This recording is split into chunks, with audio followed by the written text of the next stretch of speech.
Hello YouTube, what is up? Today I will show you how to paint a molten metal effect on a sword.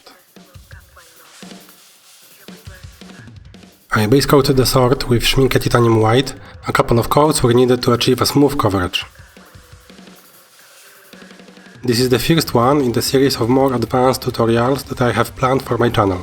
If you follow me on Instagram, you already know that I plan to record a full tutorial about how to paint these Stormcast minis in full non-metallic metal armor.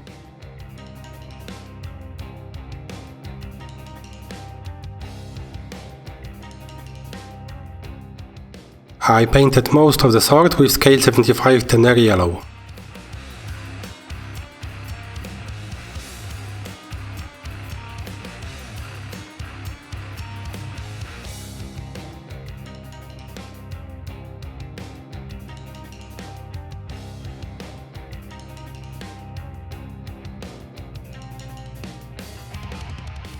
Next step was to block in all the remaining colors, each one in a smaller area than the previous one, towards the edge of the blade. I used scale 75 Sol Yellow, Tiamat Orange and Aldebaran Red for my color progression. You don't have to be very clean or try to achieve an opaque finish. In fact, a bit of irregularities in the size of the layers is a good thing.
Now that we have all of our colors painted on the sword, we can start blend them all together. This is the consistency and transparency level of the paints that I used. It's somewhere between layer and glaze. If you are not sure about the consistency, it is always better to use too thin than too thick paint.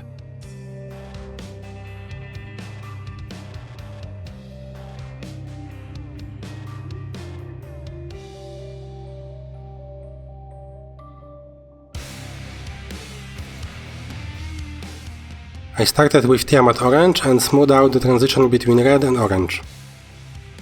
My blending technique for small areas like this sword is a mix of glazing, stippling, wet blending and feathering.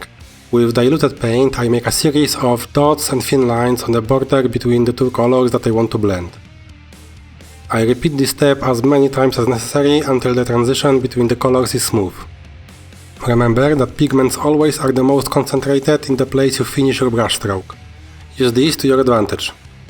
I decided to show the whole blending process with as little interruption as possible, so that you may exactly see how I achieve the final effect. Most of the time that you see me move my brush away from the screen, it is probably because I wanted to remove paint from it and smooth the transition by feathering the paint with a damp brush. I do this by just licking the paint of the brush, but if you are not a brush licker like me, you can always just rinse the brush in water and wipe it on a paper towel.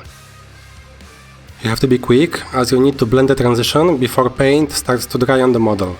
Also remember that the brush should only be slightly damp, not wet.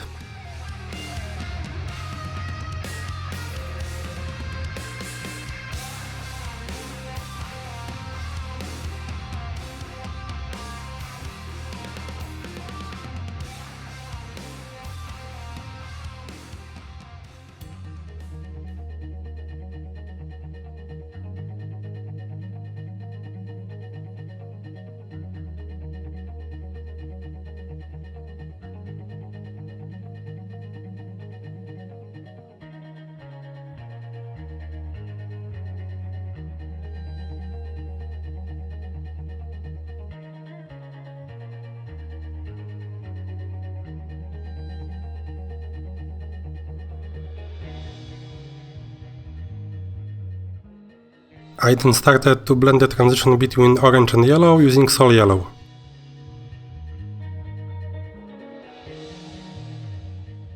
I also widened the yellow area by painting it closer to the edge. I will refine the areas many times during the blending step. Because of the transparent properties of acrylic paint, it will give us bigger variety of colors and also make the transitions more random.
After this initial blending part was completed, I moved to the second part. I decided to show my palette on the screen the whole time instead of switching the overlays for the paint names every time I change color, and I change them a lot. I go back and forth between colors all the time, refining the blends and areas of color. The less uniformity you have in the size of each color, the more natural the effect will look.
At this point I started to define the brightest area of color by painting with very thin down Schmincke titanium white. The best part about this blending step is that you can spend as much or as little time that you want. If you want to achieve a more tabletop level effect, you don't have to blend the transitions to be very smooth, just blend them enough that you don't see the transitions from a distance. If you are painting for display, you can refine the transitions almost indefinitely, but always remember, finished is better than perfect. Unless you are painting for a competition, not every blend needs to be perfect.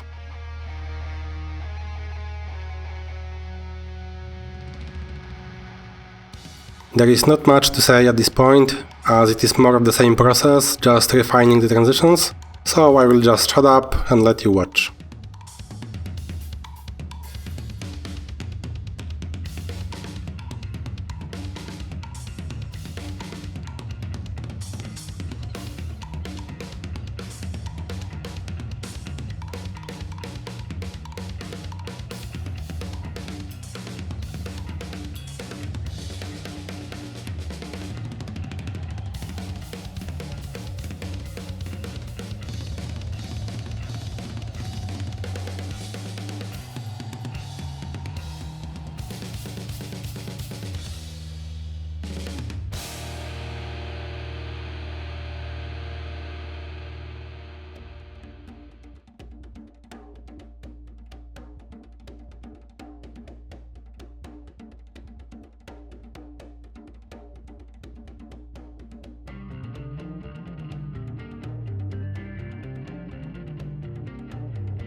I added Citadel Mornfang Brown to the palette and painted in on the part of the blade that is closest to the hilt, on the tip of the blade, and also made some dots and lines along the edges.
With Vallejo Armor Brown, I darkened the tip and the bottom of the blade.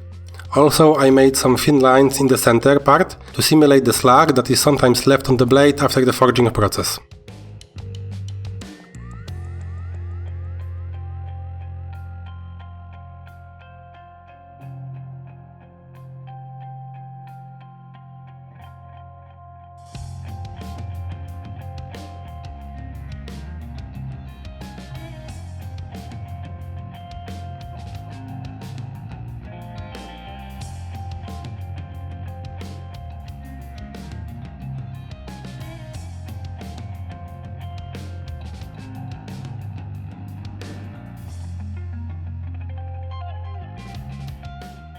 As the last step, I refined some of the blends that I decided were not as good as I wanted.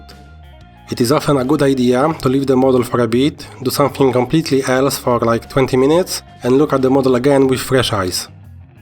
After I stopped recording and packed up all the equipment, I noticed that there were more places that I wasn't happy with, and I spent additional 10 minutes refining the transitions with the same process that I showed in the video. Overall, the whole painting process for this sword took me about 1 hour.